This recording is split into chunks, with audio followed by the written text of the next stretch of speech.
नमस्कार दोस्तों, कैसे हो आप लोग? स्वागत है आपका। आज हम लोग बैलेंस ऑफ पेमेंट को कवर करने वाले हैं। ये जो बैलेंस ऑफ पेमेंट है, ये ईएसआई का बहुत इंपॉर्टेंट टॉपिक है, बहुत ज़्यादा इंपॉर्टेंट टॉपिक है। कारण ये कि इससे सवाल हमेशा बनता है। अ, एमसीक्यू भी बन सकता है, यानी कि ऑब्जेक्टिव क्वेश्चन भी बन सकता है और सब्जेक्टिव क्वेश्चन भी बन सकता है, यानी कि 10 से 15 नंबर आपसे क्वेश्चन पूछ सकता है डायरेक्टली। और मोस्ट प्रोबेबली चांसेस बन रहा है कि ये क्वेश्चन आपका आ सकता है। बैलेंस ऑफ पेमेंट क्या होता है? करंट अकाउंट डेफिसिट क्या होता है? बैलेंस ऑफ ट्रेड और बैलेंस ऑफ पेमेंट के बीच में क्या अंतर है? ठीक है? ये आपसे पूछ सकता है। ठीक है? तो आप इस टॉपिक को उतना ही शिद्दत के साथ पढ़िए, क्योंकि ये टॉपिक जो है करंट अफेयर्स के जैसा ही इंपॉर्टेंट है, क्योंकि जैसे करंट अफेयर्स पूछता है, ये टॉपिक भी पूछेगा ही पूछेगा। ठीक है? तो ये बहुत इंपॉर्टेंट टॉपिक है। ये हमारे देश के लिए भी इंपॉर्टेंट टॉपिक है। अगर आप एक आरबीआई ग्रेड बी ऑफिसर बनना चाहते हैं, तो आपको बैलेंस ऑफ पेमेंट का ज्ञान होना चाहिए। अगर इसका ज्ञान आपको नहीं है, इंटरव्यू में कहीं पर आप फँस गए बैलेंस ऑफ पेमेंट को लेकर के, तो आप बहुत गुड़-गोबर कर देंगे।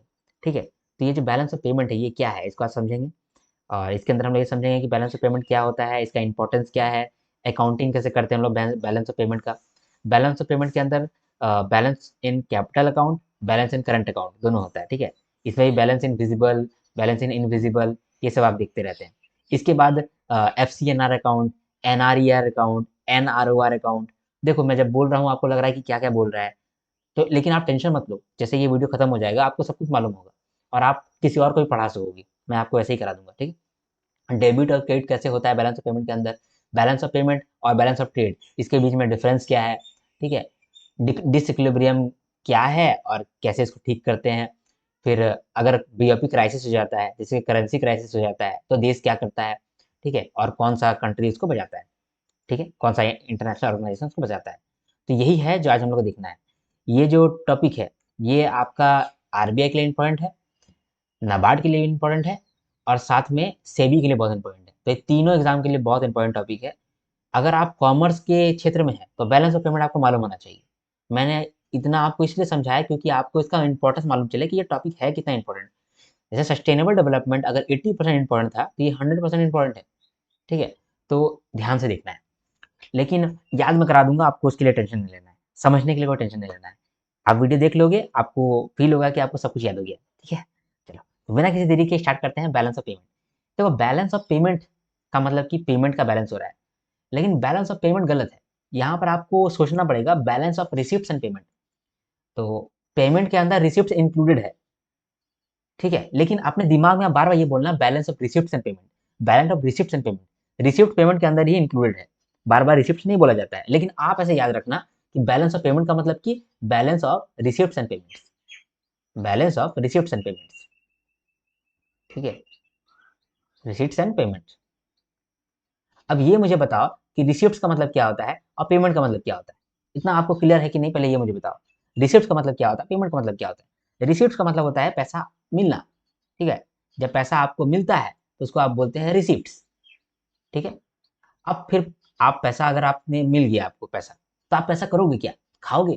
नहीं, पैसा को खर्च करोगे, तो फिर आप पेमेंट करोगे। तो जब आप पेमेंट करते हो, तब पैसा चला जाता है, ठीक है? तो पैसा आता है तो उसको बोलते हैं रिसीप्ट्स, पैसा चला गया उसको बोलते हैं पेमेंट, ठीक है? अगर किसी कंट्री में बहुत सारे लोग पैसा लेकर के आ रहे हैं और फिर पैसा पे कर रहे हैं, तो इसको अगर हम लोग बैलेंस करके देखें, तो इसी को बोलते हैं हम लोग बैलेंस ऑफ पेमेंट। तो बैलेंस ऑफ पेमेंट और कुछ नहीं है, balance of receipts and payments है। जब भी आपके दिमाग में ये बात आए कि बैलेंस ऑफ पेमेंट, हमेशा ये दिमाग में लाना balance of receipts and payment, आपको सब याद हो जाएगा। सिर्फ ये एक शब्द है जो आपको सब याद करा देगा। Balance of payment is balance of receipts and payment, ठीक है? रिसिप्ट का मतलब कि पैसा मिलना और पेमेंट्स का मतलब कि पैसा खर्च करना। तो आपके देश में जितना भी लोग है, वो पैसा कहीं से रिसीव कर रहे होंगे और कहीं पेमेंट कर रहे होंगे। ये पूरा जो चिट्ठा है, अगर इसको हम लोग एक स्टेटमेंट में लिख दें और एनुअली लिखें, उसी को हम लोग बोलेंगे बैलेंस ऑफ पेमेंट, ठीक है? तो एक एनुअली में हम ये दोनों चीज़ को एनुअली लिख रहे हैं। एनुअली एक जगह में स्टेटमेंट में लिख रहे हैं। एनुअल रिकॉर्ड कर रहे हैं या फिर एनुअल स्टेटमेंट कर रहे हैं, ठीक है? तो इसी को हम लोग बोलेंगे बैलेंस ऑफ पेमेंट, ठीक है? इसको बोलेंगे बैलेंस ऑफ पेमेंट। ये जो बैलेंस ऑफ पेमेंट बना, ठीक है? इसमें यूजुअली बैलेंस होना चाहिए रिसिप्ट्स का और पेमेंट का, यानी कि टोटल रिसिप्ट जो है वो इक्वल होना चाहिए टोटल पेमेंट्स का। टोटल रिसिप्ट जो है वो इक्वल होना चाहिए टोटल पेमेंट्स का। कैसे, क्यों? एक बात मुझे बताओ, आपको पैसा मिला है 10 रुपया, तो क्या आप 100 रुपये खर्चा कर सकोगे? नहीं। ठीक है, अगर आपको 500 रुपया मिला है तो क्या आप 1000 रुपये खर्चा कर सकोगे? नहीं। तो आइडियली क्या है, जितना आपको पैसा मिला उतना ही तो आप खर्चा कर रहे हो। तो आइडियली जो है total receipt equal to total payment होना चाहिए, आइडियली। लेकिन ऐसा भी हो सकता है कि आप पैसा चुरा करके आए और ज़्यादा खर्चा कर दें, ठीक है। या फिर आप ऐसा कर सकते हैं कि आपने लोन ले लिया, पूरा लोन ले लिया भर भर के, आपने कमाया 10 रुपया, लोन ले लिया 100 रुपये, तो आप 100 रुपये खर्चा कर सकते हैं, ठीक है। तो आइडियली ऐसा होना चाहिए कि total receipt is equal to total payment होना चाहिए, लेकिन नहीं भी हो सकता है, ठीक है। तो ये आपने समझ लिया कि रिसिप्ट्स और पेमेंट्स का जो बैलेंस है, ठीक है, उसी को हम लोग बोलते हैं बैलेंस ऑफ पेमेंट। तो बैलेंस ऑफ पेमेंट को हम लोग ऐसा कह सकते हैं, balance of receipts and payments, ठीक है। बैलेंस ऑफ पेमेंट क्या है कि हम लोग पूरा देश में जितना भी नागरिक है वो रिसीव कर रहा है, पेमेंट कर रहा है, तो उस पूरे को अगर हम लोग एनुअली रिकॉर्ड करते हैं उसको हम लोग बोलते हैं बैलेंस ऑफ पेमेंट, ठीक है। इसका बहुत बेनिफिट है। पहली बात तो ये कि ये मालूम चल जा रहा है कि कंट्री जो है कितना रिसीव कर रहा है पैसा, पैसा आ रहा है कि नहीं आ रहा है ये मालूम चल गया, क्योंकि हम लोग रिसिप्ट और पेमेंट दोनों देख रहे हैं। पैसा कहाँ पर जा रहा है ये भी मालूम चल जाता है, पैसा कहाँ जा रहा है, क्योंकि पेमेंट तो हम लोग कर रहे हैं, ठीक है। अगर हम लोग एनुअल रिकॉर्ड रखेंगे तो हम लोग मालूम चल जाएगा ना पैसा कहाँ से आ रहा है, पैसा कहाँ जा रहा है, ठीक है। अगर हम ज़्यादा पेमेंट कर रहे हैं इसका मतलब गड़बड़ है, अगर हम लोग ज़्यादा रिसीव कर रहे हैं पेमेंट नहीं कर रहे हैं तो भी गड़बड़ है। रिसीव करके अगर खर्चा ही नहीं करेंगे तो क्या फायदा। तो रिसीप्ट और पेमेंट का बैलेंस रहना चाहिए, ये बेनिफिट है यहाँ पे। चलो ठीक है। अब देखो, रिसीव करता है जब पैसा, बहुत लोग रिसीव करता है, ठीक है, बहुत लोग। तो कैसे रिसीव करता होगा सोचो आप, रिसीव और पेमेंट करता है तो कैसे करता होगा। बहुत लोग पेमेंट पैसा रिसीव कर रहा है और पेमेंट भी कर रहा है, कैसे कर रहा होगा। हो सकता है कि गुड्स बेचता हो तो पैसा मिल जाता हो, ऐसा हो सकता है, ठीक है। इसके बाद हो सकता है कि सर्विसेज बेचता हो तो पैसा मिल जाता हो, हम्म। या फिर लोन वगैरह ले लेता हो तो पैसा मिल जाता हो, तो कैपिटल मिल जाता हो तो पैसा आ जाता होगा। तो ये आ गया पैसा कैसे आता है, रिसिप्ट कैसे होता है, ठीक है। अब देखो पेमेंट कैसे होता है, गुड्स खरीदे होंगे तो पैसा पेमेंट किए होंगे, ठीक है ना। फिर कुछ सर्विसेज लिए होंगे तो उसका पेमेंट किए होंगे, कुछ कैपिटल लोन दिए होंगे, पैसा चला गया होगा, है ना। तो कैपिटल से भी आपका पैसा चला गया होगा। तो आप देखो ये 3 कैटेगरी में ही रिसिप्ट हो रहा है और ये 3 कैटेगरी में ही पेमेंट हो रहा है। कैपिटल जो है वो रेगुलर होता नहीं, कभी-कभी होता है। ऐसा नहीं कि आप डेली कैपिटल ले रहे हैं, हर साल कैपिटल ले रहे हैं, लोन देते जा रहे हैं हर साल और लोन लेते जा रहे हैं। यूजुअली क्या होता है 10 साल के लिए आप लोन देते हैं, 20 साल के लिए आप लोन देते हैं, लॉन्ग टर्म लोन देते हैं, तो वो बार-बार होता नहीं है। लेकिन ये गुड्स सर्विसेज ये तो साल भर चलता ही रहता है, तो साल भर चलता ही रहता है। अभी जब मैं आपको वीडियो बना रहा हूँ तभी भी चल रहा होगा।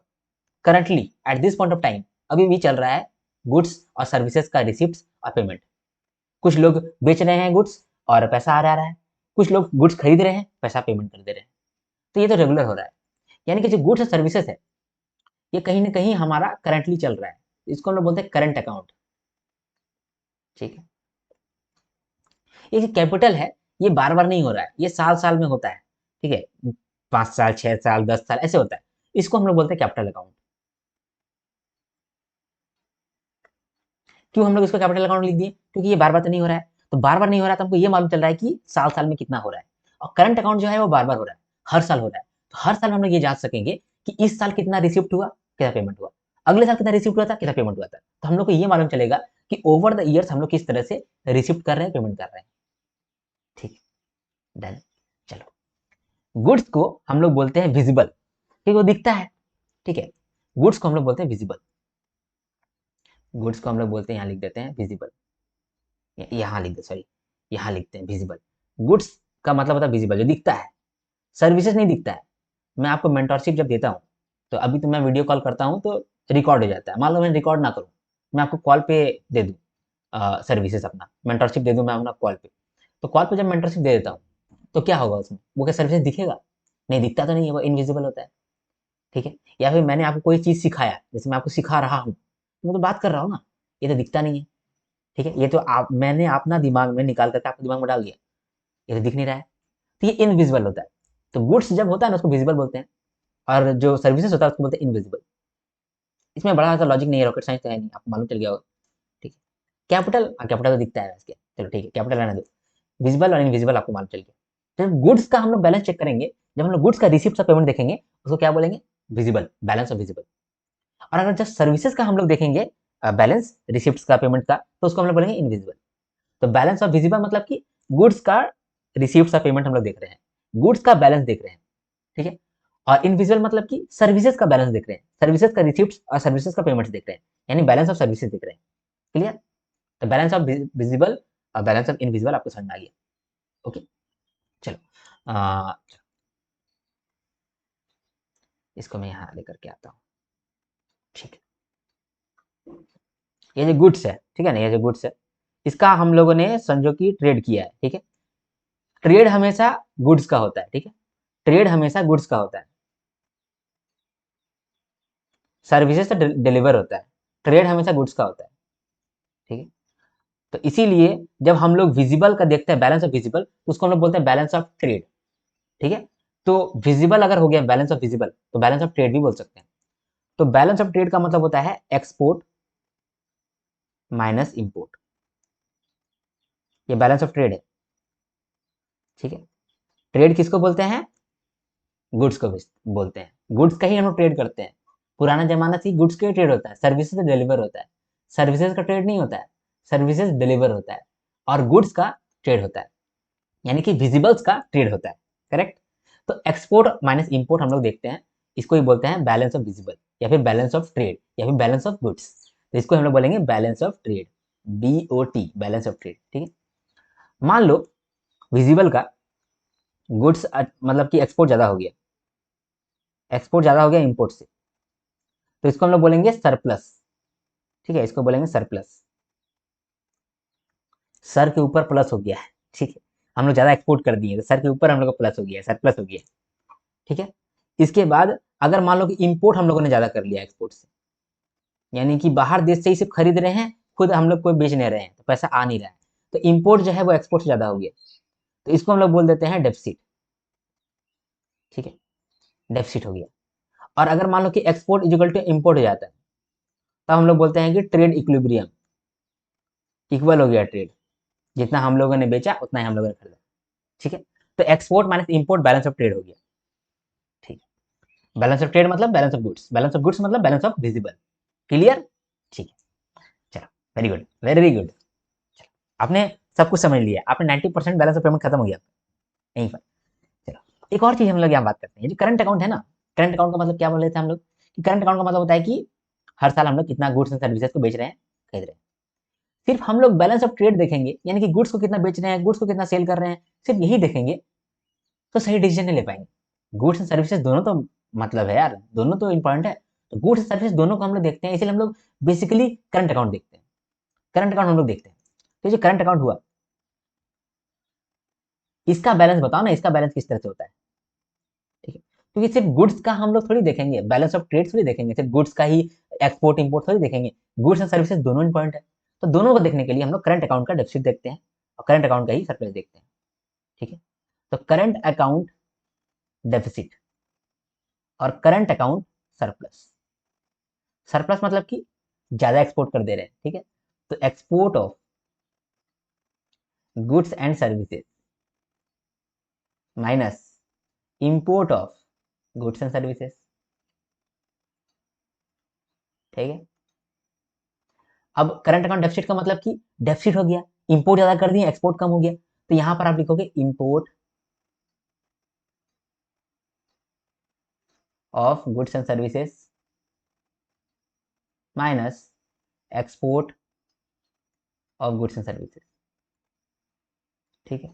सिंपली आप ये बोलो कि करंट अकाउंट डेफिसिट में इंपोर्ट ज्यादा होता है, एक्सपोर्ट कम होता है, और करंट अकाउंट सरप्लस में एक्सपोर्ट ज्यादा होता है, इंपोर्ट कम होता है, किस चीज का? गुड्स प्लस सर्विसेज दोनों का। और सिर्फ अगर गुड्स का बात करेंगे तो बैलेंस ऑफ ट्रेड हो गया, ठीक है। तो CAD CAS सब कुछ मालूम चल गया। देखा जाता है कि करंट अकाउंट में हम लोग करंट अकाउंट डेफिसिट में रहते हैं हमेशा, मोस्टली हम लोग जो है ना कम ही एक्सपोर्ट करते हैं, ज्यादा इंपोर्ट ही करते हैं। सर्विसेज के वजह से हम लोग थोड़ा सा करंट अकाउंट डेफिसिट हम लोग का कम है, लेकिन हम लोग गुड्स ज्यादा ही इंपोर्ट कर लेते हैं, जितना हम लोग एक्सपोर्ट नहीं करते हैं उससे ज्यादा इंपोर्ट कर लेते हैं गुड्स। इसकी वजह से हमारा क्या होता है कि करंट अकाउंट डेफिसिट जो है थोड़ा बढ़ जाता है, ठीक है। तो करंट अकाउंट डेफिसिट आप समझ गए, इसको शॉर्ट में ऐसे लिख सकते हैं, इंपोर्ट बड़ा है, एक्सपोर्ट छोटा है, ठीक है।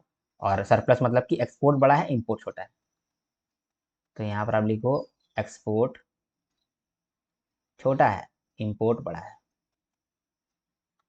किसका? गुड्स एंड सर्विसेज का। और यहाँ पर एक्सपोर्ट बड़ा है और इंपोर्ट छोटा है, तभी तो सरप्लस हो रहा है। ठीक है, ये भी गुड्स एंड सर्विसेज का।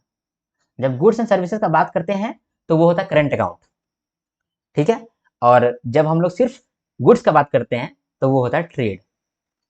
ठीक, समझ गए आप? पूरा कुछ समझ गए? आपको मालूम, आपको आपका सब कुछ हो गया है। अभी जो भी हम लोग समझेंगे उसे रीड करेंगे। ये लो, आप पहले इसका स्क्रीनशॉट ले लो। ठीक है, इसको आप लिख लो, क्योंकि ये वाला मैं आपको दूंगा नहीं। ये जो मैंने यहाँ पर किया हुआ है ये मैं आपको नहीं दूंगा। तो आपका पेज ये खाली मिलेगा और उस पेज में आप ये चीज़ लिखना जो कि मैंने यहाँ पर लिखा हुआ है। ठीक है, क्योंकि देखो आपको एग्जामिनेशन में से पूछ सकता है कि what is balance of payment and explain it's components and also give या फिर also provide the accounting treatment. ठीक है, तो आपको ये पूरा अच्छे से पूछ लिया, वो आपसे पूछ लिया बैलेंस ऑफ पेमेंट क्या होता है, उसका कंपोनेंट क्या है और अकाउंटिंग ट्रीटमेंट क्या है। तो तीनों चीज पूछ लिया आपसे, पूरा पूरा पूछ लिया आपसे। तो आप कैसे लिखोगे? तो यहाँ मैंने लिख करके दिया हुआ है आपको। ठीक है, अच्छा, सब कुछ लिख के दिया हुआ है और समझना है, सिर्फ इसको समझ लो, इसको, इसमें काम हो जाएगा। सिर्फ इसको समझ लो, इसमें सब कुछ लिखा हुआ है मैंने। डन। क्या मैंने बोला कि देखो बैलेंस ऑफ पेमेंट क्या होता है कि जितना भी रिसिप्ट हुआ, टोटल रिसिप्ट और टोटल पेमेंट, इसका ही तो चेक करते हैं हम लोग। टोटल पेमेंट, टोटल रिसिप्ट, कितना रिसीव हुआ, कितना पेमेंट हुआ, इसी चीज को चेक करते हैं। इसी को बोलते हैं बैलेंस ऑफ पेमेंट। तो बैलेंस ऑफ पेमेंट में रिसीव कहाँ कहाँ से होगा? गुड्स में होगा रिसीव, और सर्विसेज में रिसीव होगा, और कैपिटल में रिसीव होगा। पेमेंट कहाँ कहाँ पर होगा? फिर गुड्स में ही पेमेंट होगा, सर्विसेज में ही पेमेंट होगा, और कैपिटल में ही पेमेंट होगा। तो कैपिटल तीन तरीके का होता है, फॉरेन इन्वेस्टमेंट, लोन्स और बैंक कैपिटल। ठीक है, और गुड्स और सर्विसेज का पेमेंट और रिसिप्ट कैसे होता है? अगर हम लोग गुड्स का देखें उसको हम लोग बोलते हैं बैलेंस इन विजिबल, और सर्विसेज होगा तो उसको बोलेंगे बैलेंस इन इनविजिबल। ठीक है, जो बैलेंस ऑफ विजिबल है इसमें हम लोग बैलेंस ऑफ ट्रेड निकालते हैं। यहाँ total export minus total import. ठीक है, अगर एक्सपोर्ट ज्यादा है इम्पोर्ट से तो सरप्लस हो जाता है, एक्सपोर्ट कम है इम्पोर्ट से तो डेफिसिट हो जाता है, और इम्पोर्ट एक्सपोर्ट बराबर है तो ट्रेड इक्विलिब्रियम हो जाता है। ट्रेड का बात करें मतलब गुड्स का बात कर रहे हैं। ठीक है, बस इस चीज में आप सब समझ गए, इस चार्ट में भी आप सब समझ गए। हम लोग रीड करते हैं। ठीक है, बहुत बड़ा चीज है नहीं ये बैलेंस ऑफ पेमेंट। बस यही हमेशा याद रखिएगा, बैलेंस ऑफ पेमेंट आपका दिमाग में क्लिक करे, बैलेंस ऑफ पेमेंट नहीं, balance of receipt and payment. अगर आप गौर करोगे तो ऐसे, अगर टेक्निकल भाषा में देखा जाए तो पेमेंट के अंदर ही रिसिप्ट भी आता है, लेकिन आपका दिमाग जब पेमेंट सुनता है ना तो उसका खाली पेमेंट के दिमाग में आता है, खाली पेमेंट कर रहे हैं। लेकिन नहीं, बैलेंस ऑफ पेमेंट मतलब कि balance of receipt and payment. Okay, total receipt and total payment. देखो यहाँ रीड करते हैं, balance of payment BOP. Balance of payment is a annual statement or record all monetary transaction between a country and rest of the world during a financial year. एक financial year में जितना भी monetary transaction हो रहा है country के देशवासियों के बीच में और रेस्ट ऑफ द वर्ल्ड के बीच में, उसका जो एनुअल स्टेटमेंट आता है, उसका जो एनुअल रिकॉर्ड आता है, उसको ही बोलते हैं बैलेंस ऑफ पेमेंट। इस बैलेंस ऑफ पेमेंट के अंदर ट्रांजेक्शन ऑफ गुड्स भी होता है, ट्रांजेक्शन ऑफ सर्विसेज भी होता है, और ट्रांजेक्शन ऑफ कैपिटल भी होता है। गुड्स मतलब कि विजिबल आइटम्स, और सर्विसेज मतलब इनविजिबल आइटम्स, और कैपिटल का मतलब लोन्स, एफडीआई एक्सेट्रा। ठीक है, बैलेंस ऑफ पेमेंट का इंपॉर्टेंस क्या है? It reflects countries overall financial position with the world. ठीक है, अभी इंडिया का करंट अकाउंट डेफिसिट ज्यादा हो गया, यानी कि इंपोर्ट ज्यादा है, एक्सपोर्ट कम है, ज्यादा हम लोग खरीद रहे हैं और कम बेच रहे हैं।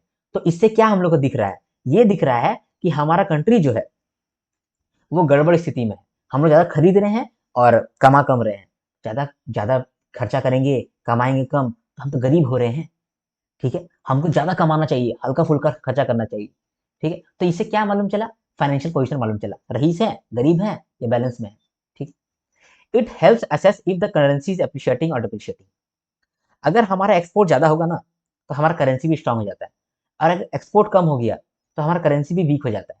तो यहाँ पर वही बोल रहा है कि जब हम लोग बैलेंस पेमेंट देखेंगे तो ये तो मालूम चल जाएगा कि हम लोग एक्सपोर्ट कर रहे हैं ज्यादा या फिर इंपोर्ट कर रहे हैं ज्यादा। उससे ये भी मालूम चल जाएगा कि हमारा करेंसी अप्रिशिएट कर रहा है यानी मजबूत हो रहा है, या फिर हमारा करेंसी डिप्रिशिएट हो रहा है यानी कमजोर हो रहा है।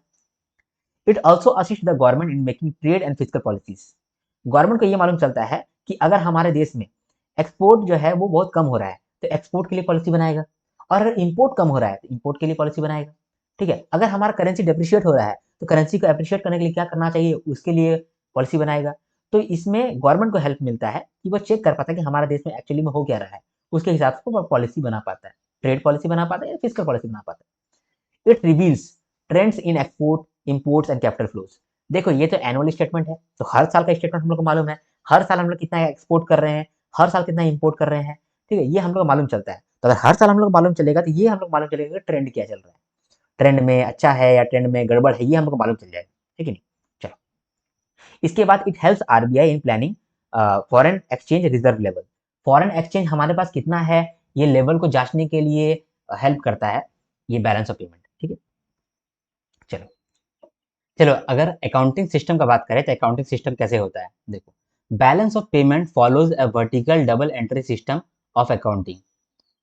अगर आप अकाउंटिंग के बारे में ज़्यादा नहीं जानते हैं, सिर्फ आप ये रखना याद कि अकाउंटिंग में डबल एंट्री सिस्टम होता है, डबल एंट्री, ठीक है। तो बैलेंस ऑफ पेमेंट में डबल एंट्री सिस्टम फॉलो किया जाता है, इतना आप सिर्फ याद रखो। एक्चुअली में क्या होता है, छोड़ो उतना दिमाग मत लगाओ, सिर्फ ये याद रखना कि डबल एंट्री सिस्टम फॉलो किया जाता है, ठीक है, vertical double entry system follow किया जाता है, सिर्फ इतना याद रखो बस।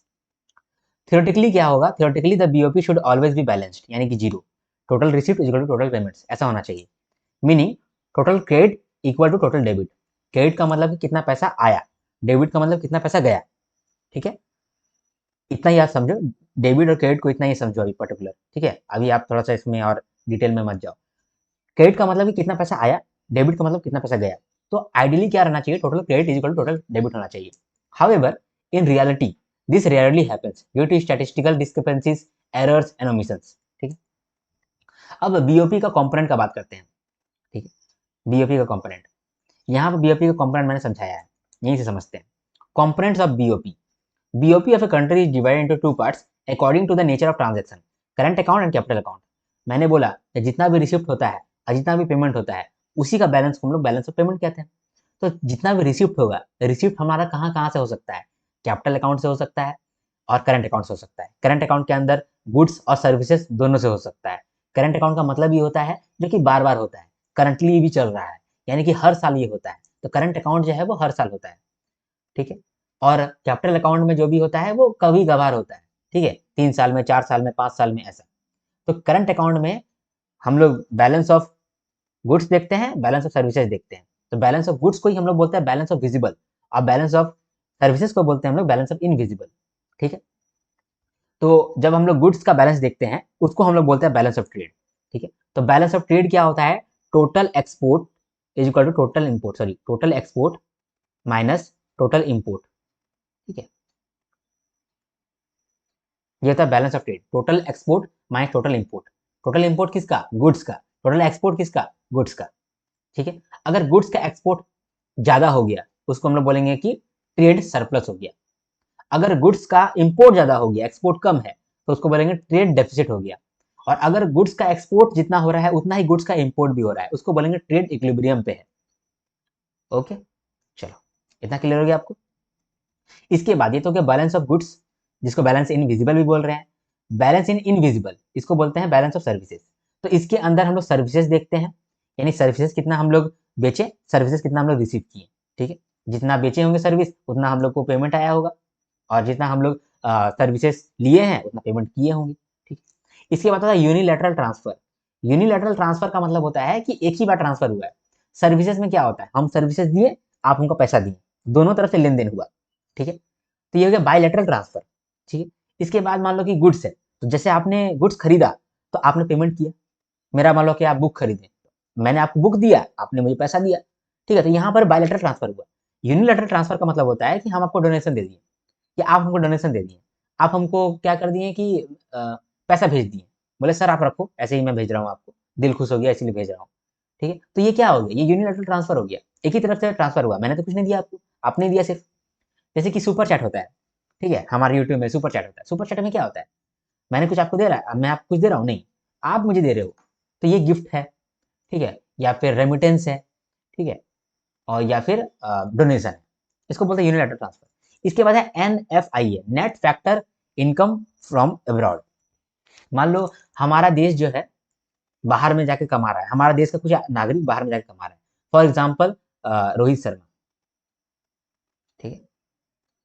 रोहित शर्मा का एग्जाम्पल चलो ले लेता हूँ। मान लो रोहित शर्मा जो है वो साउथ अफ्रीका में जाकर क्रिकेट खेल रहा है, ठीक है, साउथ अफ्रीका में जाकर क्रिकेट खेल रहा है। साउथ अफ्रीका में इन्होंने कमाया 25 करोड़ रुपया, ठीक है। इसके बाद एक है साउथ अफ्रीका का एक खिलाड़ी है एडन मार्करम, ठीक है, एडन मार्करम, ठीक है। ये जो एडन मार्करम है ये भी 20 करोड़ रुपया कमाया है इंडिया से, लेकिन ये इंडिया में आके खेला था तो इंडिया से कमाया। तो एडन मार्करम इंडिया से कमाया और रोहित शर्मा साउथ अफ्रीका से कमाया, ठीक है। रुको, इसको मैं अच्छा से लिखता हूँ।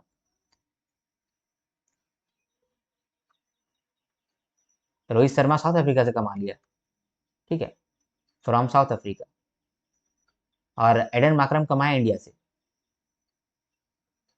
ठीक है। तो इंडिया के पास पैसा आया या इंडिया के पास पैसा नहीं आया, ये बताओ।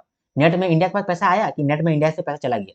नेट में इंडिया के पास पैसा आया, क्योंकि रोहित शर्मा साउथ अफ्रीका से 25 करोड़ रुपया कमा के आया है, जैसे इंडिया में लेकर के आया होगा। तो 25 करोड़ रुपया इंडिया में लेकर आया, लेकिन इंडिया से पैसा भी लेके चला गया एडन मार्करम, जो कि यहाँ का आदमी नहीं था, साउथ अफ्रीका का आदमी था। ये लेके चला गया 20 करोड़। तो नेट में इंडिया के पास 5 करोड़ आया है। ये जो नेट में 5 करोड़ आया है इसको बोलते हैं हम लोग NFIA, net factor income from abroad. Net factor income from abroad, abroad से हम लोग को नेट फैक्टर इनकम आया है कितना, 5 करोड़, ठीक है। ये भी हमारा सर्विसेज के अंदर ही आ गया, ठीक है। रोहित शर्मा वहां जाके क्या किया, खेला। तो खेल भी एक सर्विस है, एंटरटेन किया, एंटरटेनमेंट एक सर्विस है, ठीक है। वो गुड्स तो नहीं बेचा, वो अपना बैट जाके नहीं बेचा है, ठीक, बैट बॉल तो जाके नहीं बेचा है, बैट बॉल जाके खेला है, ठीक है। तो ये हो गया हमारा बैलेंस इन इनविजिबल, जिसे सर्विसेज बोल रहे हैं। अब कैपिटल अकाउंट बार बार जो नहीं आता है, ये 3 तरीके का होता है।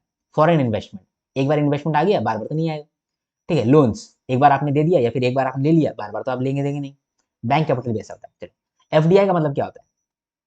FDI का मतलब होता है कि इसका फुल फॉर्म पहले जान लो, फॉरेन डायरेक्ट इन्वेस्टमेंट, ठीक है। यानी फॉरेनर्स जो है आपका कंट्री में डायरेक्ट इन्वेस्टमेंट किया है। जैसे कि मान लो कि एक कंपनी है, ठीक है, जिसका नाम है विसाखा कंपनी, ठीक है, विसाखा लिमिटेड, ठीक है। ये है मान लो जापान का, ठीक है। और वो जानता है कि इंडिया में अगर मान लो कि हम फैक्ट्री सेटअप करेंगे तो खूब पैसा हम कमा सकेंगे, सस्ता में हमको लेबर मिल जाएगा। तो ये क्या किया, इंडिया में आकर के एक बड़ा सा बिल्डिंग खरीदा और एक बड़ा सा जमीन खरीदा, वहां पर एक फैक्ट्री बनाया, ठीक है। इतना बड़ा बड़ा इन्वेस्टमेंट किया, ये अगला 10 साल के लिए इन्वेस्टमेंट किया है, कम से कम 20-25 साल ये रहेगा। इसको हम लोग बोलते हैं FDI, foreign direct investment, directly आके इंडिया में आके इन्वेस्ट कर दिया, ठीक है। इसको बोलते हैं फॉरेन डायरेक्ट इन्वेस्टमेंट। तो हो सकता है कि बाहर का देश यहाँ पर आके कर रहा हो इन्वेस्टमेंट, और हो सकता है कि इंडिया वाला भी बाहर जाकर इन्वेस्टमेंट कर रहा हो, ठीक। तो इसको बोलते हैं FDI। इसके बाद होता है FPI। FPI का मतलब कि फॉरेन पोर्टफोलियो इन्वेस्टमेंट, यानी कि बाहर का लोग इंडिया का स्टॉक मार्केट में इन्वेस्ट किया है, इंडियन स्टॉक मार्केट में इन्वेस्ट किया है। जैसे फॉर एग्जाम्पल फेसबुक जो है ये 9.99% स्टेक ले लिया है रिलायंस इंडस्ट्रीज लिमिटेड के अंदर, ठीक है। तो देखो यहाँ पर फेसबुक जो है कहीं ना कहीं थोड़ा सा मालिक बन गया रिलायंस इंडस्ट्रीज लिमिटेड का, ठीक है। लेकिन यहाँ जो ये इन्वेस्टमेंट किया है, ये 10% स्टेक जो खरीदा है रिलायंस इंडस्ट्रीज लिमिटेड का, ये कभी भी बेच के निकल सकता है, कभी भी। अभी भी उसका दिमाग चकराएगा तो खरीद के बेच के भाग जाएगा, तो कभी भी जा सकता है। इसको बोलते हैं पोर्टफोलियो इन्वेस्टमेंट किया है। पोर्टफोलियो का मतलब कि फेसबुक अपना पोर्टफोलियो में ये इन्वेस्टमेंट किया है, हो सकता है वो हटा भी ले, ठीक है। तो ये हो गया पोर्टफोलियो इन्वेस्टमेंट। इस तरह से इंडिया वाला भी कहीं बाहर का देश में जाकर के इन्वेस्टमेंट कर सकता है, ठीक है। तो इसको बोलते हैं FPI और FDI, ठीक है। तो नेट FDI इंडिया वाला कितना किया है, नेट FPI कितना किया है, वो हम लोग देखते हैं बैलेंस ऑफ कैपिटल के अंदर, ठीक है। लोन्स का बात करते हैं। इंडिया बहुत सारे कंट्री से लोन लेता है, या फिर मान लो वर्ल्ड बैंक से लिया, IMF से लिया, पैसा ले सकता है। एक्सटर्नल असिस्टेंस, कोई देश इसको एक्सटर्नल असिस्टेंस भी दे सकता है, और ट्रेड क्रेडिट भी इसको मिल सकता है। तो 3 तरीके से लोन ये ले सकता है, ठीक है, कोई भी कंट्री। बैंक कैपिटल, अब बैंक कैपिटल में देखो एक FCNR अकाउंट है, एक NRER अकाउंट है, एक NROR अकाउंट है। ये आपसे एग्जामिनेशन पूछ सकता है कि NROR अकाउंट क्या होता है, NRER अकाउंट क्या होता है, और FCNR अकाउंट क्या होता है, ठीक है। तो इसको हम लोग समझते हैं। देखो FCNR क्या है, और पहले हम लोग देखते हैं NRER, ठीक है। इसको बोलते हैं नॉन रेसिडेंट एक्सटर्नल अकाउंट, ठीक है। तो यहाँ पर लिख देते हैं एक्सटर्नल अकाउंट, कि नॉन रेसिडेंट तो आपको मालूम है, एक्सटर्नल अकाउंट। इसमें क्या होता है ना, जो मान लो कि नॉन रेसिडेंट है, जो कि इंडिया में नहीं रहता है, वो लोग कुछ पैसा कमाता ही है, विदेश में कुछ पैसा कमाता होगा, तो वो लोग जो है अपना पैसा जमा करके रखना चाहता है। कहाँ पे पैसा जमा रखना चाहता है, पैसा जमा रखना चाहता है इंडियन बैंक्स के अंदर, ठीक है, इंडियन बैंक्स के अंदर, तो कौन सा अकाउंट में करेगा? ये NRER अकाउंट में करेगा, ठीक है, नॉन रेसिडेंट एक्सटर्नल अकाउंट। एक होता है NROR अकाउंट, ठीक है। यहां पर भी क्या हुआ कि ये ऑर्डिनरी अकाउंट है, नॉन रेसिडेंट ऑर्डिनरी अकाउंट, ठीक है। यहां पर क्या हो रहा है, नॉन रेसिडेंट पैसा इंडिया से कमा रहा है, ठीक है, नॉन रेसिडेंट का इंडिया में भी रेंट आता होगा, तो रेंट आता होगा, इंडियन कंपनी में इन्वेस्टमेंट किया होगा तो डिविडेंड आता होगा, ठीक है, फ्रॉम इंडिया। इस पैसा को ये जमा करके रखना चाहता है इंडियन बैंक के अंदर, तो ये नॉन रेसिडेंट ऑर्डिनरी अकाउंट में रखेगा, ये इंडियन बैंक के अंदर, इंडियन बैंक, ठीक है। ये दोनों जो है, ये रुपीस में पैसा है इसके पास, दोनों में रुपीस में पैसा है इसके पास रखा हुआ। अब है FCNR account, foreign currency non resident account. नाम में ही लिख दिया फॉरेन करेंसी, इसका मतलब कि यहाँ जो भी पैसा आएगा वो फॉरेन करेंसी में रहेगा। मान लो कि यहाँ लिख देता फॉरेन करेंसी, जो नॉन रेसिडेंट है, ठीक है, वो पैसा कमा रहा है डॉलर में, ठीक है, तो वो चाहता है कि हम डॉलर में ही पैसा रखें लेकिन इंडियन बैंक के अंदर रखें, ठीक है। तो मान लो कि आउटसाइड इंडिया पैसा कमा रहा है और ये चाहता है कि हम इंडियन बैंक में पैसा रखें और डॉलर में ही, तो इसको क्या बोलते हैं हम लोग? FCNR account, Indian banks. अब डॉलर भी हो सकता है, यूरो भी हो सकता है, पाउंड भी हो सकता है, ठीक है, स्विस कोरोना भी हो सकता है, कुछ भी हो सकता है, तो हम यहाँ डॉलर लिख देते हैं, यूरो लिख देते हैं, ठीक है, ठीक है।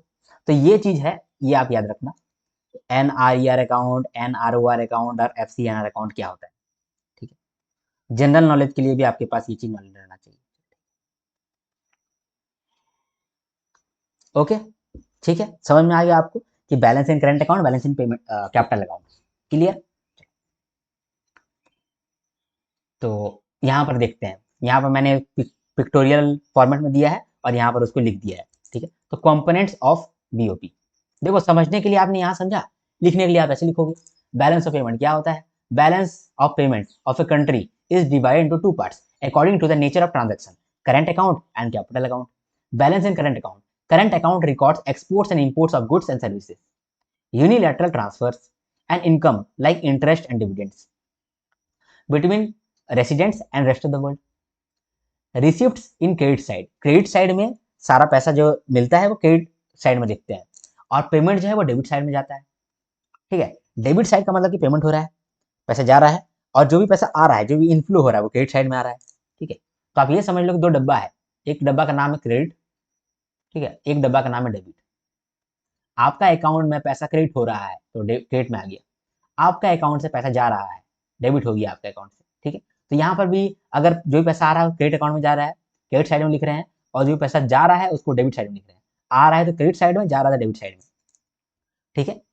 ये जो मैंने ट्रिक बताया ये सिर्फ RBI स्टूडेंट भी समझ सकते हैं, ठीक है। मान लो कि जब आपको डिटेल में समझना होगा क्रेडिट और डेबिट को तो कॉम्प्लिकेट हो जाता है चीज़, लेकिन यहाँ पर हम लोग को उतना कॉम्प्लिकेट में जाना नहीं है, डिटेल में घुसना नहीं है, तो डेबिट और क्रेडिट को आप ऐसे समझ सकते हैं, क्रेडिट मतलब कि पैसा आ रहा है, डेबिट मतलब पैसा जा रहा है। करंट अकाउंट सरप्लस का मतलब कि जब रिसिप्ट ज्यादा हो रहा है, पेमेंट कम हो रहा है, ठीक है। और करंट अकाउंट डेफिसिट का मतलब कि जब पेमेंट ज्यादा हो रहा है, रिसिप्ट कम हो रहा है, ठीक है, ओके, ठीक है। बैलेंस ऑफ विजिबल, देखो बैलेंस ऑफ करंट अकाउंट तो हम लोग समझ गए, अब बैलेंस ऑफ विजिबल का बात कर रहे हैं। बैलेंस ऑफ विजिबल क्या है? बैलेंस ऑफ विजिबल के अंदर गुड्स का बैलेंस हम लोग देख रहे हैं, ठीक है, तो गुड्स का बैलेंस देख रहे हैं। बैलेंस ऑफ ट्रेड भी इसको बोल सकते हैं हम लोग, ठीक है, BOT भी बोल सकते हैं। बैलेंस ऑफ ट्रेड क्या होता है? Export of goods minus import of goods, goods यानी कि सिर्फ फिजिकल गुड्स, सर्विसेज नहीं, सिर्फ गुड्स। अगर मान लो कि आपका एक्सपोर्ट ज्यादा है इंपोर्ट से तो ट्रेड सरप्लस हो गया, इंपोर्ट ज्यादा है एक्सपोर्ट से तो ट्रेड डेफिसिट हो गया, और ट्रेड इक्विलिब्रियम मतलब कि जितना एक्सपोर्ट है उतना इंपोर्ट है, किस चीज का? सिर्फ गुड्स का बात कर रहे हैं। अब आ रहे हैं इनविजिबल यानी सर्विसेज में, balance of invisibles. It includes three components, services, unilateral transfer और NFIA। सर्विसेज के अंदर ट्रैवल, ट्रांसपोर्ट, IT, फाइनेंस, ये सब आ गया सर्विसेज के अंदर। यूनिलैटरल ट्रांसफर का मतलब कि one way flow, like gifts, donation, remittances, ठीक है। NFIA मतलब income by Indians abroad minus income by foreigners in India, ठीक है, Rohit Sharma in South Africa और Aiden Markram of South Africa in India. ठीक, समझ में आ गया आपको। कैपिटल अकाउंट का बात करते हैं। Capital account records capital receipts and payments. It reflects change in ownership of assets between residents and non residents. देखो, कैपिटल अकाउंट में क्या होता है, लोन वगैरह ही सिर्फ नहीं होता है। हो सकता है कि मान लो कि हम बहुत बड़ा एक फैक्ट्री खरीदे हैं, बहुत बड़ा फैक्ट्री हम खरीदे हैं, तो जो भी बड़ा बहुत बड़ा फैक्ट्री है, बहुत बड़ा फैक्ट्री है वो, ठीक है, मान लो समझ लो कि 5,000 एकड़ का कुछ बहुत बड़ा खरीदे हैं फैक्ट्री। तो फैक्ट्री क्या होगा कि एक बार हम खरीद लिए तो वो मेरे पास रह गया, एक बार मैंने पेमेंट कर दिया और वो पूरा फैक्ट्री खरीद लिया। तो वो क्या हुआ, उससे क्या हुआ, हमारा एसेट बढ़ गया, ठीक है, और पेमेंट हमारा चला गया। तो वो जो पेमेंट गया वो कैपिटल अकाउंट से पेमेंट गया। ठीक, मान लो कि वही फैक्ट्री को हम लोग बेच दिए, बहुत बड़ा फैक्ट्री था, हम लोग बेच दिए किसी दूसरे देश को, तो हमारे पास पैसा आ गया, ठीक, कैपिटल अकाउंट में पैसा आ गया, और वो जो पूरा फैक्ट्री था वो चला गया, यानी कि एसेट जो है हमारा खत्म हो गया। इसीलिए बोल रहा है कि capital account reflects changes in the ownership of assets between residents and non residents. Okay, also use to finance a current account deficit and observe a current account surplus. कभी करंट अकाउंट डेफिसिट हो गया है, यानी कि ज्यादा हम लोग goods and services का इंपोर्ट कर दिए हैं, ज्यादा इंपोर्ट कर दिए हैं, तो पैसा कहाँ से आएगा, तो कुछ फैक्ट्री बेच दो, है ना, कुछ लोन ले लो, जो लोन लेंगे फैक्ट्री बेचेंगे 5 साल 6 साल के लिए, तो वो क्या कर रहे हैं हम लोग, कैपिटल अकाउंट में तो ट्रांजेक्शन कर रहे हैं। तो कैपिटल अकाउंट का ट्रांजेक्शन हम लोग को करंट अकाउंट के ट्रांजेक्शन को ऑफसेट करने के लिए काम आ जाता है, ऑब्जॉर्व करने के लिए काम आ जाता है ना। वही यहाँ पे बोला है, also use to finance current account deficit and observe a current account surplus. It includes, यानी कि balance in capital account includes FDI FPI and loans.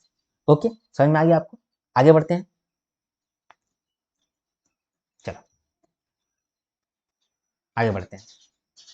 अब देखते हैं डेबिट और क्रेडिट कैसे होता है बैलेंस ऑफ पेमेंट के अंदर। देखो भाई, करंट अकाउंट में डेबिट क्रेडिट कैसे होता है और कैपिटल अकाउंट में डेबिट क्रेडिट कैसे होता है। क्रेडिट का मतलब कि इनफ्लोज, पैसा आ रहा है, पैसा आ रहा है, और डेबिट का मतलब पैसा जा रहा है, पैसा जा रहा है। तो पैसा आ रहा है तो एक डब्बा में रख रहे हैं, उसका नाम रख दें क्रेडिट, और पैसा जो जा रहा है उसको लिख दें डेबिट। ठीक है,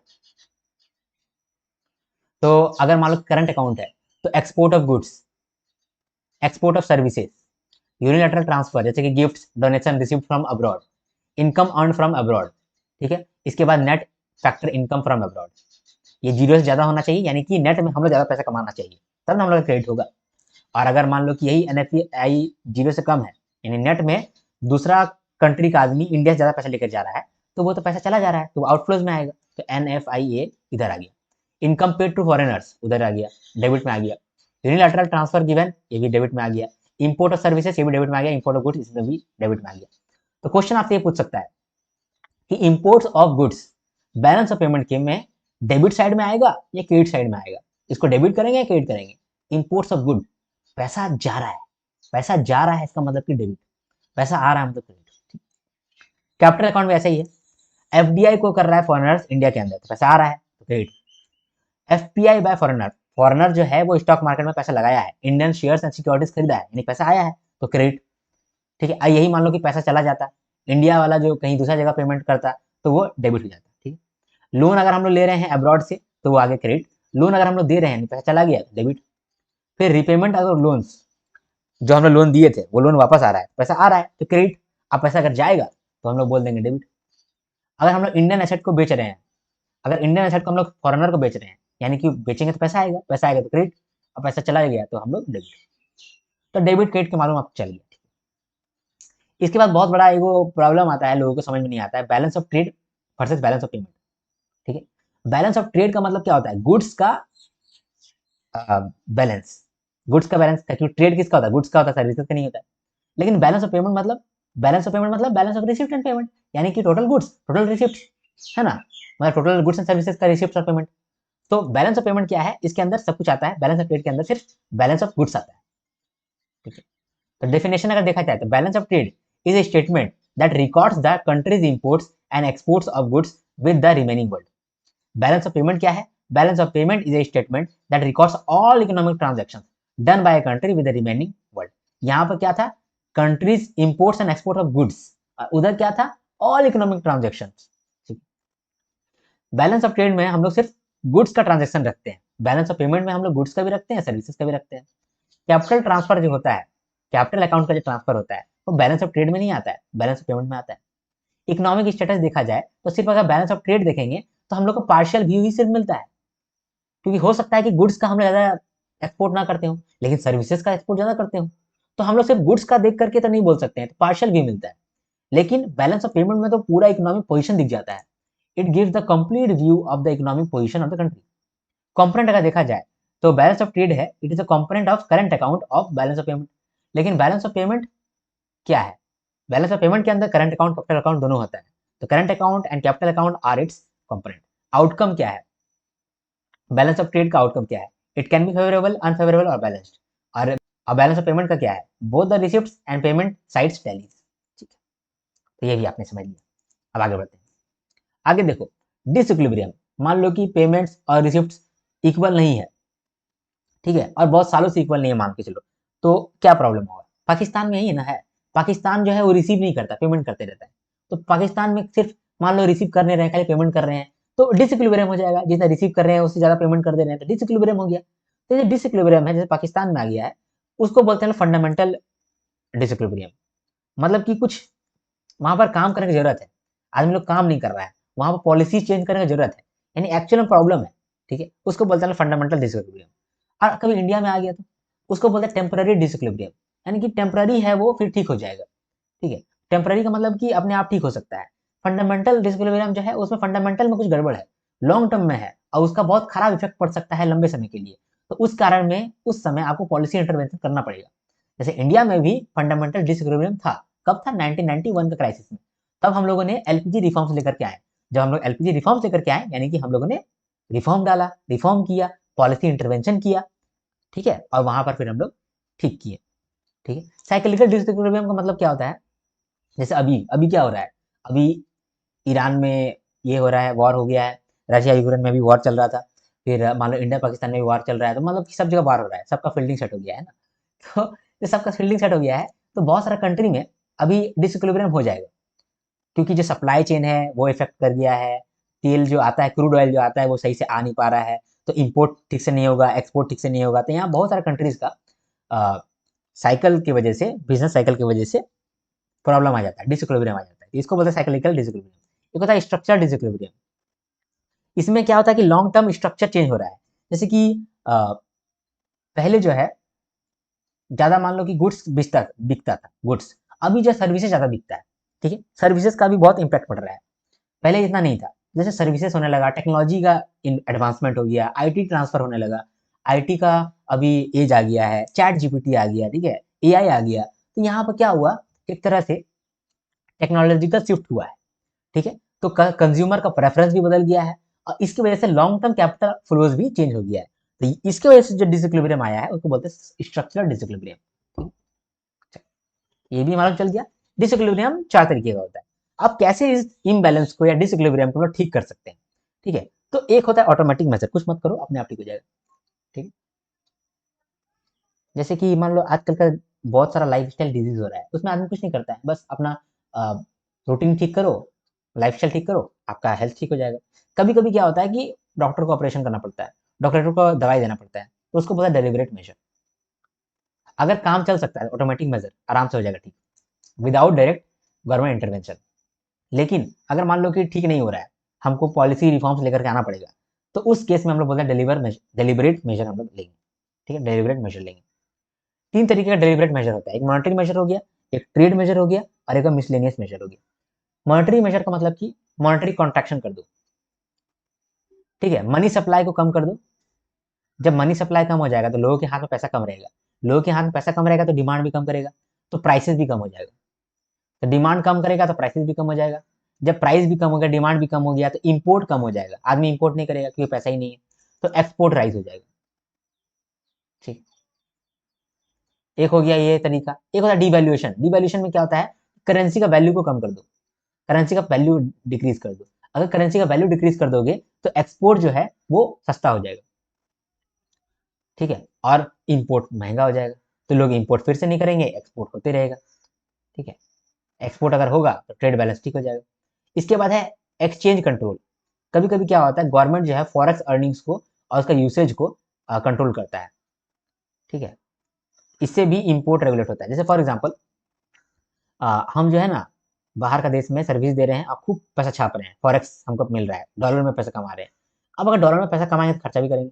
अब ये मान लो डॉलर का पूरा खर्चा करने लगे हम, ठीक है, तो भी गड़बड़ है। तो सरकार क्या चाहता है कि डॉलर का खर्चा ना करे, डॉलर को बाहर ना बेचे, तो वो क्या करेगा, कुछ कंट्रोल लगा देगा, बोलेगा देखो तुम्हारे पास भले ही तुम 10 लाख डॉलर कमा रहा हो, लेकिन तुम सिर्फ 5 हजार डॉलर ही खर्चा कर सकता है या 2.5 लाख डॉलर ही खर्चा कर सकता है। वो पहले लिमिट लगा दे रहा है। अगर हम डॉलर खर्चा ही नहीं कर पाएंगे तो क्या होगा कि हमारा इम्पोर्ट कम हो जाएगा। ठीक है, इसके बाद है ट्रेड मेजर। एक्सपोर्ट नहीं हो रहा है तो एक्सपोर्ट का प्रमोशन कराओ, एक्सपोर्ट में सब्सिडी दे दो, ठीक है, जो ड्यूटीज लगता है वो ड्यूटी को रिड्यूस कर दो, ठीक है, सपोर्ट करो मार्केटिंग के लिए, प्रोडक्शन के लिए, तो इससे भी आपका एक्सपोर्ट बढ़ जाएगा। इंपोर्ट में कंट्रोल लगाओ, इंपोर्ट में हायर इंपोर्ट ड्यूटीज लगा दो, कोटा लगा दो, लाइसेंसिंग डाल दो कि जिसके पास लाइसेंस है वही जाकर इंपोर्ट कर सकता है, बाकी नहीं कर सकता है। जो नॉन इसेंशियल आइटम है उसमें बैन लगा दो, तो उसका इंपोर्ट नहीं कर सकता है कोई। ठीक है, ये हो गया ट्रेड मेजर। और एक मिसलेनियस मेजर, जैसे कि मान लो कि फॉरेन लोन्स, बाहर से लोन ले लो, सरकार बाहर से लोन लेकर डेफिसिट को कवर करेगा। फॉरेन इन्वेस्टमेंट कराओ, बोलो कि अरे आओ बहुत सारे लोग आओ हमारे देश में इन्वेस्ट करो, इससे क्या होगा कि फॉरेन कैपिटल हमारे देश में आएगा। टूरिज्म डेवलप करो, अगर टूरिज्म डेवलप होगा तो बाहर का आदमी यहाँ आके खर्चा करेगा, डॉलर आएगा हमारे देश में। ठीक है, फॉरेन रेमिटेंस, बाहर के आदमी जो बाहर में काम कर रहे हैं उनको बोलो कि आप लोग पैसा भेजो, यहाँ पैसा भेजो, हम लोग आपको इंसेंटिव देते हैं। ठीक है, इम्पोर्ट सब्सटीट्यूशन, हम लोग बोलेंगे इम्पोर्ट ना करके घर में ही बनाओ। ठीक है, ये सब बोलेंगे, तो ये सब काम हो गया। बैलेंस ऑफ पेमेंट क्राइसिस क्या होता है, ये हम लोग ऑलरेडी देख चुके हैं जब हम लोग 1991 का क्राइसिस देख रहे थे। ठीक है, और इसमें हम लोग आईएमएफ का भी रोल देखे थे कि आईएमएफ किस तरह से हेल्प करता है। आईएमएफ हेल्प करता है जब दिखता है कि आपके देश में बीओपी क्राइसिस आ गया, जैसे कि पाकिस्तान में आ गया, ठीक है, और जैसे कि श्रीलंका में आ गया था। ये सब एग्जाम्पल आप कोट करेंगे, ठीक है। तो ये जो बीओपी क्राइसिस आ गया, मतलब कि आप सिर्फ पेमेंट कर रहे हैं और रिसिप्ट आपका पैसा पैसा आ नहीं रहा है, रिसिप्ट कम है और पेमेंट बढ़ गया है। ठीक है, बहुत दिन से ऐसा ही हो रहा है, तो इसको बोलते हैं हम लोग country crisis, currency crisis, BOP crisis. ठीक है, इसको ठीक करने के लिए क्या होगा, मान लो कि बहुत पैसा खत्म हो गया, कुछ पैसा है ही नहीं इंपोर्ट करने के लिए, हम फिर भी इंपोर्ट कर रहे हैं, 10 रुपया है, पूरे देश को खाने के लिए 100 रुपये चाहिए, और 90 रुपये कहाँ से लाएंगे, भूखमरी से मरने जाएंगे, 9 रुपये हम लाएंगे कहाँ से, 90 रुपये लाएंगे कहाँ से। तो हम क्या करेंगे, आईएमएफ से पैसा मांग लेंगे। तो अगर आईएमएफ पैसा देगा तो आईएमएफ ये भी बताएगा कि आपने कंट्री को ठीक करने के लिए क्या दे सकते हो, ठीक है, क्या कर सकते हो। अगर आपने कंट्री को ठीक करोगे, उसमें कुछ पॉलिसी लेकर क्या होगी, रिफॉर्म लेकर क्या होगी, तब तो हम आपको पैसा देंगे, तब तो हम आपको लोन देंगे, अदरवाइज नहीं देंगे। तो आईएमएफ ये करता है। तो IMF provides loans and policy support to stabilize exchange rates and help countries correct BOP deficit। ठीक है, जैसे कि इंडिया के केस में हुआ था 1991 में, वो सेम काम करता है IMF दूसरे कंट्रीज के लिए भी। तो उन्होंने पाकिस्तान के लिए भी सेम काम किया है, श्रीलंका के लिए भी सेम काम किया है। इसके बाद है ब्रिक्स CRA। ठीक है, ब्रिक्स ये कुछ कंट्रीज का ही ग्रुप है, इसमें कितने कंट्रीज आते हैं वो आपको बताना है कमेंट सेक्शन में। तो ब्रिक्स भी एक रीजनल कॉपरेशन है जो कि अपने रीजन के लिए शॉर्ट टर्म लिक्विडिटी ऑफर करता है थ्रू करेंसी स्वैप। बस यही है। ठीक है, तो आपने सब कुछ समझ लिया, डन, बस डन डन डन डन। अब हम लोग इसको करेंगे समराइज, और आपका हो गया balance of payment class. Balance of payment को आप समराइज करते हैं। देखो बैलेंस ऑफ पेमेंट समझना बहुत आसान है, एक चार्ट का मदद से ही आप बैलेंस ऑफ पेमेंट को समझ जाओगे। कि जितना समझने के लिए आसान है, ये उतना बाकी लोग इसको कॉम्प्लिकेट कर देते हैं। ठीक है, समझो सिर्फ ये चार्ट आपके लिए ब्रह्मास्त्र का काम करने वाला है। सबसे पहले जब भी आपके दिमाग में यह क्वेश्चन आए कि what is balance of payment, आप हमेशा बैलेंस ऑफ पेमेंट नहीं सोचना, आप सोचना balance of receipt and payment. ठीक है, कि जितना रिसिप्ट हुआ है, जितना पेमेंट हुआ है, इसके बीच का जो बैलेंस है उसी को हम लोग बोलते हैं बैलेंस ऑफ पेमेंट। तो बैलेंस ऑफ पेमेंट किसी देश का नहीं होता है, मतलब किसी आदमी का नहीं होता है, किसी देश का होता है। तो देश का रिसिप्ट और पेमेंट्स को अगर जब हम लोग देखते हैं उसको बोलते हैं बैलेंस ऑफ पेमेंट। तो ये जो बैलेंस ऑफ पेमेंट है ये हर साल हम लोग का दिखता है। तो balance of payment is the annual record या फिर annual statement of all the monetary transaction between the country and rest of the world.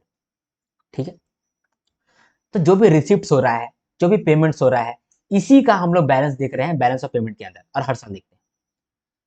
तो जो रिसिप्ट हो रहा है यानी कि पैसा आ रहा है, तो पैसा आ रहा है या पैसा जा रहा है, ये कैसे होता है, ये 3 चीजों में होता है। गुड्स आप खरीद रहे हैं, बेच रहे हैं, उससे पैसा आता है जाता है। मान लो कि गुड्स जो है आपने बेच दिया तो पैसा आ गया, तो वो रिसिप्ट हो गया। अगर आपने गुड्स जो है वो खरीदा है, यानी कि पैसा आपने पेमेंट किया होगा, पैसा चला गया। इसी तरह से सर्विसेज आपने खरीदा, तो सर्विसेज खरीदा तो आपने पेमेंट किया होगा, सर्विसेज आपने बेचा तो आपने एक्सपोर्ट किया होगा, आपने रिसिप्ट किया होगा। पैसा आपको मिला होगा। इसी तरह से कैपिटल, मान लो कि आपने लोन दिया, तो जब आपने लोन दिया तो पैसा तो चला गया, पैसा चला गया इसका मतलब कि पेमेंट में आ गया। और अगर आपने लोन लिया तो यानी कि पैसा तो आ गया, तो वो रिसिप्ट में आता है। तो आपके देश में कितना पैसा आ रहा है, कितना पैसा जा रहा है, इसका एक कच्चा चिट्ठा, इसी को बोलते हैं बैलेंस ऑफ पेमेंट। तो balance of payment is nothing but what, it is an annual record या फिर annual statement of all the monetary transaction between the country and rest of the world in a particular financial year is balance of payment.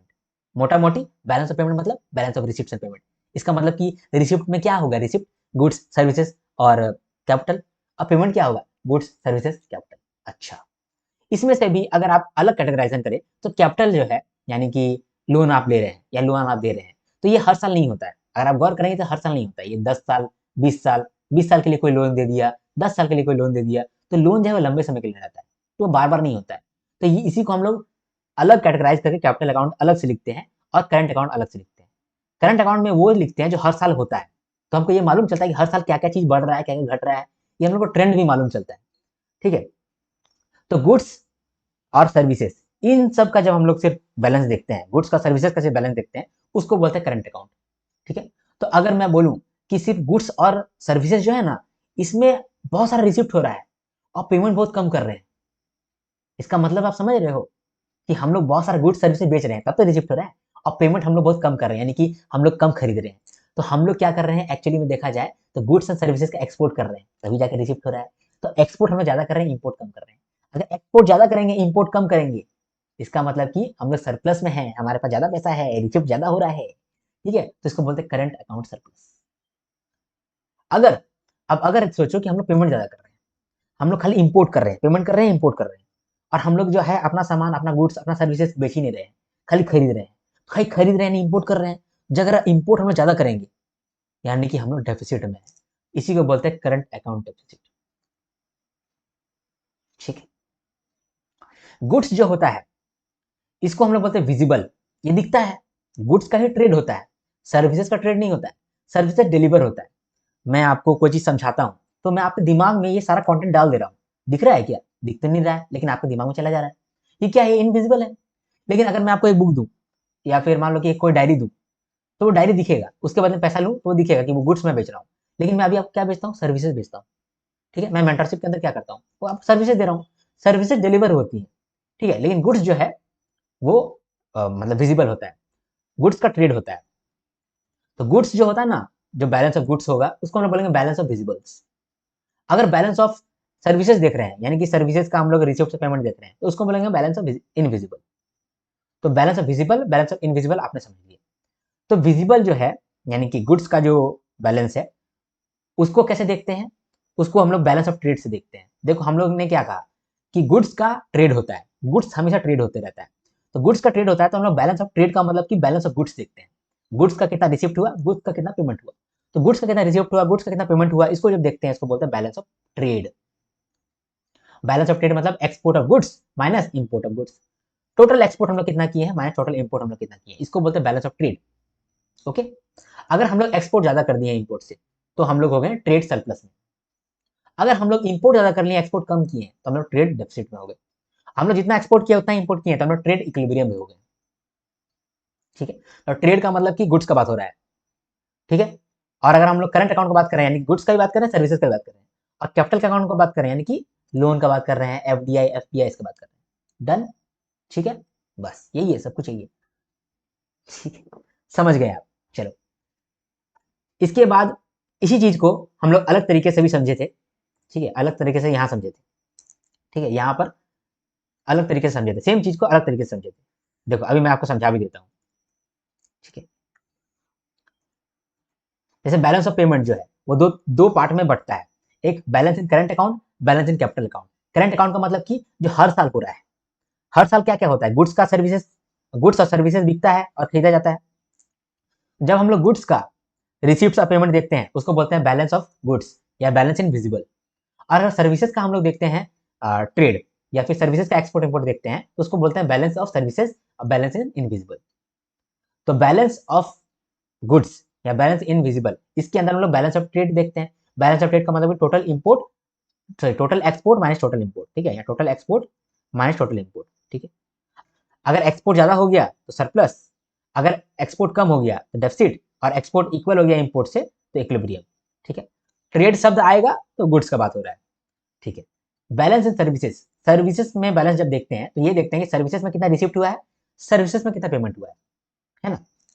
Services में तीन चीज आता है, एक आता है सर्विसेज, नॉर्मल सर्विसेज, जैसे कि आईटी सर्विसेज हो गया, फाइनेंस का हो गया, ये सब सर्विसेज हो गया। ठीक है। यूनिलैटरल ट्रांसफर, यूनिलैटरल ट्रांसफर का मतलब होता है गिफ्ट्स, रेमिटेंसेस, डोनेशन। ठीक है, ये भी सर्विसेज के अंदर आता है। फिर net factor income from abroad, मान लो कि रोहित शर्मा साउथ अफ्रीका से पैसा कमा के लाया 20 करोड़ रुपया या 25 करोड़ रुपया कमा के लाया, और एडन माकरम, ये एडन माकरम जो है ये है साउथ अफ्रीका का, ये इंडिया में आकर पैसा कमाया है 20 करोड़ रुपया। तो इंडिया में नेट कितना रुपया आया है, इंडिया में नेट कितना रुपया आया है, तो रोहित शर्मा 5 करोड़ रुपया नेट में लाया है एक्स्ट्रा। ठीक है, क्योंकि इंडिया के पास 25 करोड़ आया और 20 करोड़ चला गया, तो नेट में कितना आया, 5 करोड़। ये नेट में पैसा आया है, इसको हम लोग बोलते हैं NFIA। तो NFIA जो है वो सर्विस के अंदर आता है। ठीक है, ये तो हो गया कि रेगुलर जो हर साल आता है उसको बोलते हैं बैलेंस इन करंट अकाउंट। अगर रेगुलर नहीं आता है, साल साल में आता है, उसको बोलते हैं बैलेंस इन कैपिटल अकाउंट। इसके अंदर फॉरेन इन्वेस्टमेंट आ गया जैसे कि FDI FPI, इसके अंदर लोन्स आ गया जैसे कि external commercial borrowings, external assistance और ट्रेड क्रेडिट। इसके बाद इसके अंदर बैंक कैपिटल भी आता है जैसे कि FCNR अकाउंट, NRER अकाउंट और NROR अकाउंट। NRER अकाउंट क्या होता है, अगर कोई नॉन रेसिडेंट है, ठीक है, ये रुपया कमाया है, मतलब डॉलर कमाया है, और उसको रुपया में कन्वर्ट करके इंडियन बैंक्स के अंदर रखना चाहता है, तो उसको हम लोग बोलेंगे कि वो नॉन रेसिडेंट एक्सटर्नल अकाउंट है।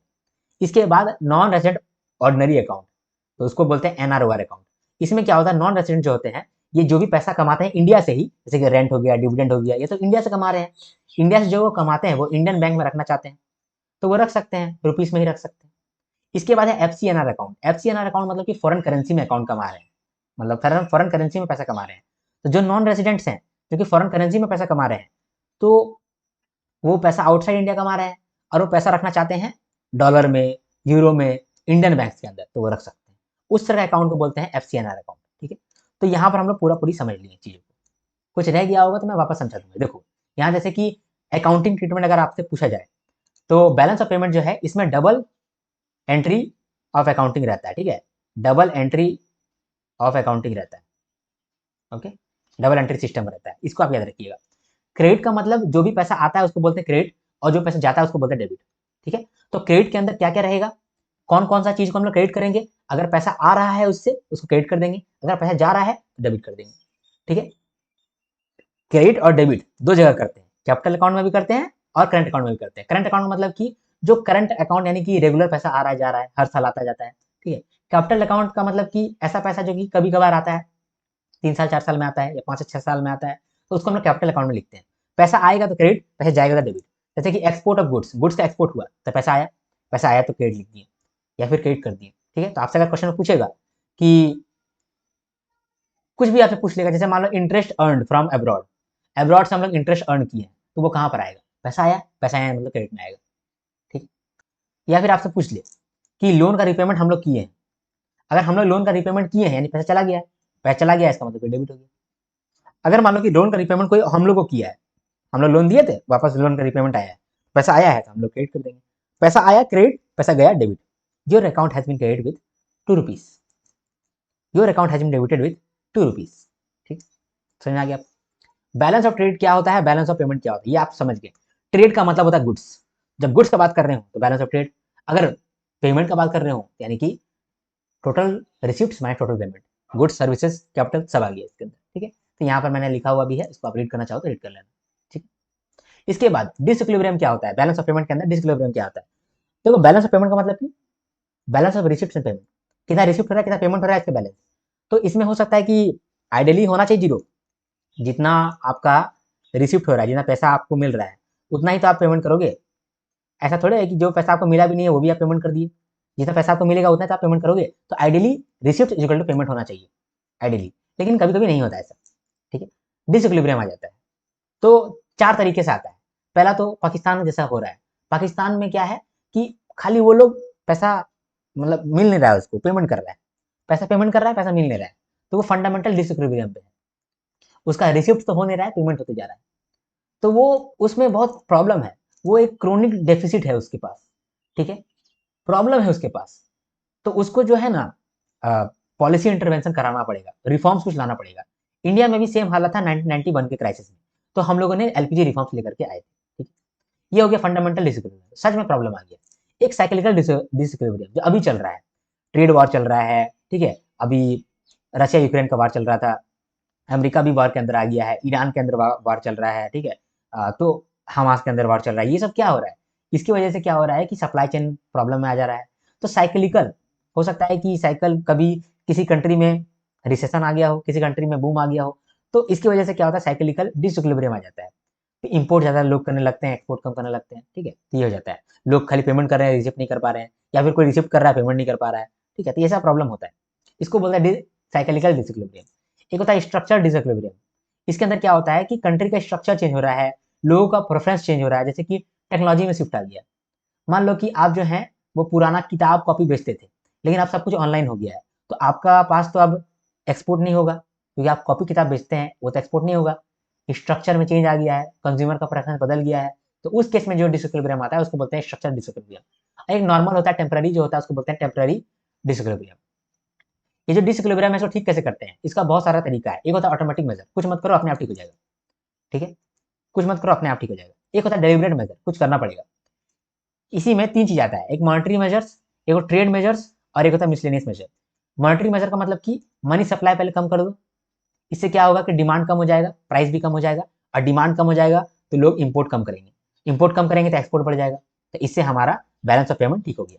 डिवैल्यूएशन कर दो, ठीक है, अपना जो करेंसी है उसका वैल्यू कम कर दो, अपना करेंसी का वैल्यू कम हो जाएगा तो हमारा इंपोर्ट भी सस्ता हो जाएगा, सॉरी इंपोर्ट महंगा हो जाएगा और एक्सपोर्ट सस्ता हो जाएगा। अगर एक्सपोर्ट सस्ता हो जाएगा तो एक्सपोर्ट बढ़ गया, बैलेंस ऑफ पेमेंट ठीक हो गया। एक्सचेंज कंट्रोल, जो फॉरेन एक्सचेंज है उसमें कुछ कंट्रोल लगा दो कि इतना ही खर्चा कर सकता है तुम फॉरेन एक्सचेंज, ज्यादा खर्चा नहीं कर सकता है। ज्यादा खर्चा नहीं करेगा इसका मतलब कि ज्यादा इंपोर्ट होगा ही नहीं, ठीक, तो भी हम लोग का कंट्रोल हो जाएगा। तो मॉनेटरी मेजर इस तरह का होता है। एक होता है ट्रेड मेजर, ट्रेड ही बढ़ा दो, इंपोर्ट कम करा दो, एक्सपोर्ट बढ़ा दो। एक्सपोर्ट कैसे बढ़ाएंगे, सब्सिडीज दो, जो एक्सपोर्ट करता है उसको सब्सिडीज दो, उसको ड्यूटी रिडक्शन दो, इंसेंटिव दो, प्रोडक्शन और मार्केटिंग में हेल्प कर दो, तो वो ट्रेड ज्यादा करेगा, एक्सपोर्ट ज्यादा करेगा, तो एक्सपोर्ट का प्रमोशन हो जाएगा। या फिर कोई इंपोर्ट ज्यादा कर रहा है तो इंपोर्ट पे ड्यूटी लगा दो, बोल दो कि सबको इंपोर्ट नहीं कर सकता है, लाइसेंस होगा तभी इंपोर्ट कर सकता है, इंपोर्ट में भी कोटा सेट कर देते हैं, इससे ज्यादा इंपोर्ट नहीं कर सकता है, तो इंपोर्ट भी कंट्रोल हो जाता है। इसके बाद है मिसलेनियस मेजर, जैसे कि फॉरेन लोन्स हो गया, फॉरेन लोन लेकर के डेफिसिट खत्म कर दो, फिर फॉरेन इन्वेस्टमेंट कराओ, बोलो कि एफडीआई एफपीआई हमारे देश में हो जाए, इंसेंटिव दो लोगों को, टूरिज्म का डेवलपमेंट कर दो, ठीक है, फॉरेन रेमिटेंसेस बुलाओ और इंपोर्ट सब्स्टिट्यूशन करो, तो ये सब काम हम लोग कर सकते हैं, ठीक है। तो यहाँ पर हम लोगों ने सब कुछ समझ लिया, ठीक है। बैलेंस ऑफ पेमेंट क्राइसिस क्या होता है, जब हम लोग अत्यधिक पेमेंट शिफ्ट करते हैं, रिसिप्ट करते ही नहीं है, तो बैलेंस गड़बड़ा जाता है, तो बैलेंस ऑफ पेमेंट क्राइसिस आ जाता है। उस समय क्या होता है, आईएमएफ हम लोग को हेल्प कर सकता है, लेकिन आईएमएफ का कुछ कंडीशन भी होता है। जैसे कि हमारा 1991 में आईएमएफ ने कहा था कि आप ग्लोबलाइजेशन लेकर के आपको आना पड़ेगा, ठीक है। तो बैलेंस ऑफ पेमेंट क्राइसिस में आप इंडिया का एग्जांपल दे सकते हो 1991 का, पाकिस्तान का एग्जांपल दे सकते हो, श्रीलंका का एग्जांपल दे सकते हो, और ग्लोबल इंस्टीट्यूशन में इंडिया के लिए ब्रिक्स सीआरए एक हेल्प कर रहा है, सेफ्टी नेट है, और आईएमएफ सबसे बड़ा रोल प्ले करता है इन टैकलिंग बीओपी क्राइसिस। तो देखा गया तो हम लोग हर चीज़ यहाँ पर डिस्कस कर लिए और आपको समझा दिए, ठीक है। मैं कोशिश करूंगा कि आपको मैं ये जो नोट है वो मैं दे दूं, लेकिन फिर भी अगर आप खुद से अपने हाथों से बनाओगे तो ये ज़्यादा आपको हेल्प करेगा। चलो मिलते हैं नेक्स्ट वीडियो में, तब तक के लिए हर हर महादेव, शंभू शंकर, जय हिंद जय भारत। लाइक करने से आप पीछे मत हटे, आपका एक लाइक मेरा मोटिवेशन दुगना कर देता है। चलिए।